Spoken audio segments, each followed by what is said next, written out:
no ngā tō matariki ki te kūmara me te keriru.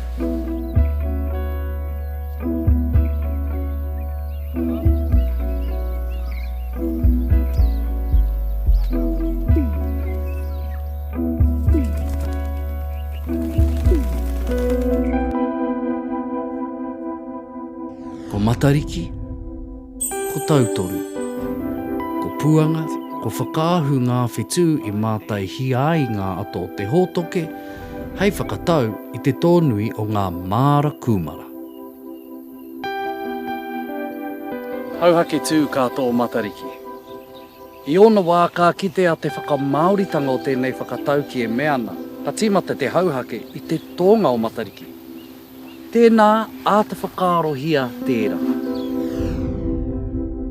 Tō ai a matariki i te marama o Haratua, i te takiwā o Mei.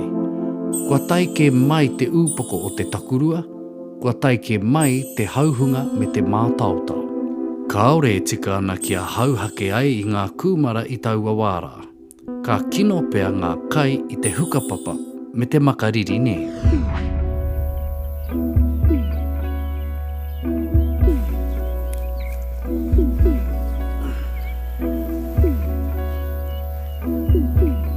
He rite te tui tēnei whakatauki ki te mutu, ki te hurumutu rānei. Nō reira e mea ki ana te kōrero, kei te tōhaere a matariki. Ko tōna tikanga, kua mutu tonu rānei te hauhake. Hauhake tū kātō matariki.